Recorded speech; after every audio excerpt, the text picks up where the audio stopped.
Alrighty guys, in today's video we're going to be looking at how to create some perpendicular lines for your CAD feature.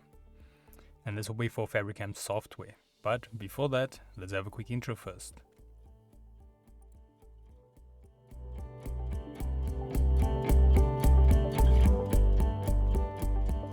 So today's video can be found on softwaretraining.co.za, and we make short and easy to watch problem solving videos, and we also have daily updates. Otherwise, we head into the program here.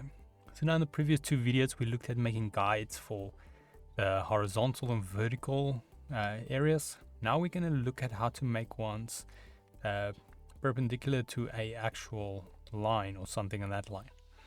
So what I'm going to do, first of all, I'm going to create a line. I'm going to put a line here and then have it 100, or should I say, start at 100 by 100. So our first point. Our last point I'm going to make about 500 by 500. So we've got a nice 45-degree angle running here. So now what I'm going to do is I'm going to put some lines on the side. In order for this to work, you first have to select your shape. Now,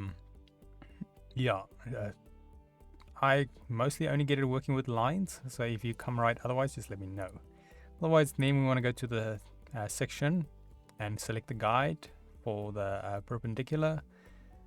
I'm going to select that, zoom in after you've had your thing selected, and then select a hotspot. So I'm going to go here to this corner for a hotspot, click there. You can see it creates that line for us.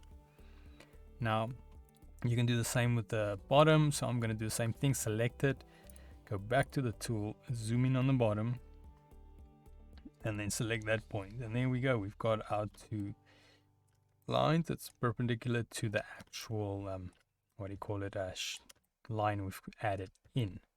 Now if you wanted to use that line, it's just a guide. You can obviously select it, remove it, and then you've got those guides over there. So if you want to put some more limitations or guides in your design, you can do it that way as well.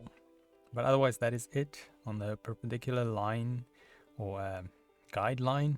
If we head here to softwaretraining.co.za, you guys will notice we've got a variety of different softwares we do cover, and you can also isolate your search on the top right. If you do not, however, find the training videos you're looking for, just simply go here, request a training video, fill in the mini form, and then we'll do our best to try and make that for you. But otherwise, thanks guys for watching, and cheers.